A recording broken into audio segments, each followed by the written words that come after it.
जय श्री राम दोस्तों, आज सभी लोगों को। तो आज मैं अयोध्या कांड का बहुत ही प्यारा प्रसंग लेकर आई हूँ, तो आप लोग पूरा जरूर सुने। और अब अभी मैं आप लोगों को बता दूं, अयोध्या कांड में मास परेड का 15वां विश्राम भी चल रहा है। तो मैं आप लोगों को चौपाई और दोहे के साथ साथ हिंदी में भी आज सुनाती जा रही हूँ, तो आप लोग पूरा जरूर सुने। तो चलिए पढ़ते हैं। जटा मुकुट शीसन सुलभ है, उर भुज नयन विशाल, शारद परब बिंदु वदन वरलाल श्वेत कन जाल। यानी कि उनके सिरों पर सुंदर जटाओं के मुकुट है और स्थल भुजा और नेत्र विशाल है, और पूर्णिमा के चंद्रमा के समान सुंदर मुखों पर पसीने की बूंदों का समूह जो है सुशोभित हो रहा है। वरन न जाई मनोहर जोरी, शोभा बहुत थोरी मत मोरी। राम लखन सिय सुंदर ताई, सब चित वही चित मन मति लाई।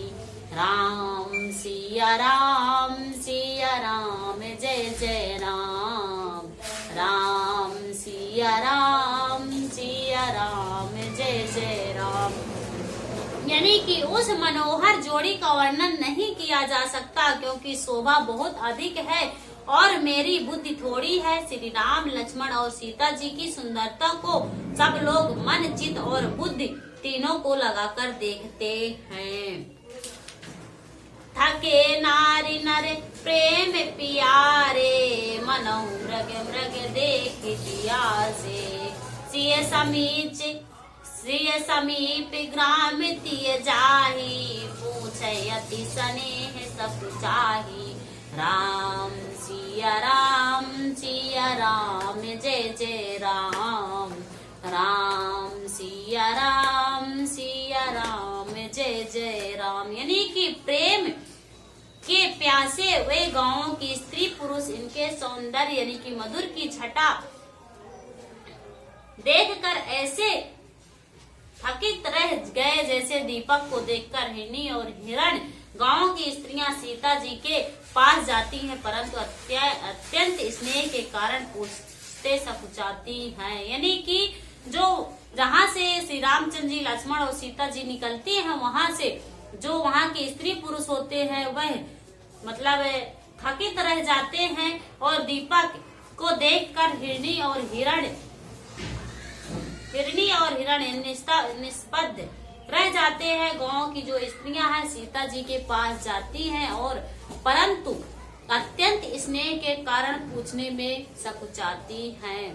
बार बार सब लागहि पाए, कहाई वचन मृदु सरल सुभाए। राजकुमारी विनय हम करही, तिय सुभाई कछु पूछहि डरही। राम सिया राम जय जय राम। राम सिया राम जय जय राम।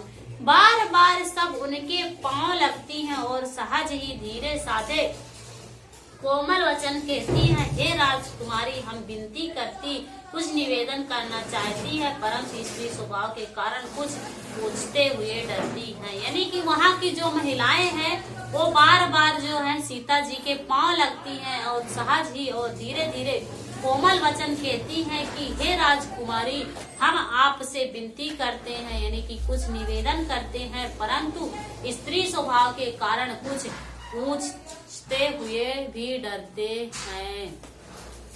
स्वामिनी अभिमन्य छवहि हमारी, स्वामिनी अभिनय छमहि हमारी। बिलग न मानव जानी गंवारी, राजकुमार दो सहज सलोने। इहते तलहि दुति मरकत सोने। राम सिया राम जय जय राम। राम सिया राम जय जय राम। यानी कि हे स्वामिनी, हमारी ठिठाई क्षमा कीजिए और हमको गंवारी यानी कि जानकर बुरा ना मानिए। ये दोनों राजकुमार स्वभाव से ही परम सुंदर हैं। मरकत मणि यानी पन्ने और सुवर्ण के कांति इन्हीं में पाई है, अर्थात मरकत मणि में और स्वर्ण में जो हरित और स्वर्ण वर्ण की आभा है वह इनकी हरिताभनीय और स्वर्ण क्रांति के एक कण के बराबर भी नहीं है। यानी कि वहाँ की जो महिलाएं हैं वो बोलती हैं कि हे स्वामिनी, हमारी जो ठिठाई है यानी कि हमारी जो बात है उसको क्षमा कीजिएगा और हमें गंवारी, यानी कि जो कुछ लोग बोलते हैं कि बहुत घमंडी है, उसी तरह यहाँ पे बोल रहे हैं कि हमें गंवारी यानी कि बुरा ना मानिएगा। ये दोनों राजकुमार जो हैं स्वभाव से ही परम सुंदर है और सुवर्ण के क्रांति इन्हीं में पाई जाती है। सियावर रामचंद्र की जय। श्यामल गौर किशोर वर सुंदर सुषमा एन शरद सरवरी नाथ मुख शरद सरोवरु नयन। यानी कि श्यामल गौर किशोर वर सुंदर सुषमा एन शरद सरवरी नाथ मुख शरद सरोवरु नयन। यानी कि श्यामल और गौर वर्ण है, सुंदर किशोर अवस्था है, दोनों ही परम सुंदर और शोभा के धाम है। यानी कि शरद पूर्णिमा के चंद्रमा के समान इनके मुख और शरद ऋतु के कमल के समान जो है नेत्र है। यानी कि यहाँ पर श्याम और गौर वर्ण है, इनका जो वर्णन है वहाँ की जो महिलाएं हैं वो बोल रही हैं कि ये श्याम और गौर वर्ण है, सुंदर किशोर अवस्था है, दोनों ही परम सुंदर और शोभा के धाम है। जैसे शरद पूर्णिमा के चंद्रमा के समान इनके मुख और शरद ऋतु के कमल के समान जो है इनके नेत्र हैं। सियावर रामचंद्र की जय। कैसा लगा आप लोगों को, आप लोग जरूर कमेंट करिएगा। और मैं आप लोगों को बता दूं, अब जो है हमारा अयोध्या कांड में मास पारायण का यहाँ से 16वां विश्राम स्टार्ट होगा और नवमा पारायण का जो है 4था विश्राम स्टार्ट होगा। तो आप लोग जरूर पूरा सुनिएगा। और इसके पहले मैंने संपूर्ण बालकांड पढ़ा है, तो आप लोग बालकांड भी सुन सकते हैं।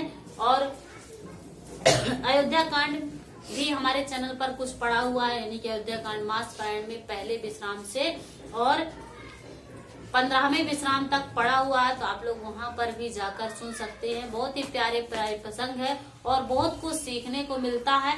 तो सभी लोगों को ऐसे रामायण पढ़ना बहुत जरूरी है। और यहाँ पर जो हमारी कहानी थी, यानी कि हमारी जो दोहा और चौपाई थे कि श्री रामचंद्र जी जो है वनवास के लिए निकल गए हैं और एक जगह पहुंचे हैं जहाँ एक गाँव में, तो वहाँ पर वहाँ की जो स्त्रियां हैं और पुरुष हैं उनको देखकर चकित रह जाते हैं और उनका वर्णन करते हैं, तथा सीता जी को देखकर वहाँ की जो महिलाएं हैं कुछ पूछने में सकुचाती हैं। तो आगे का प्रसंग मैं अगली वीडियो में आप लोगों को जरूर सुनाऊंगी। तब तक के लिए आप सभी लोगों को जय श्री राम।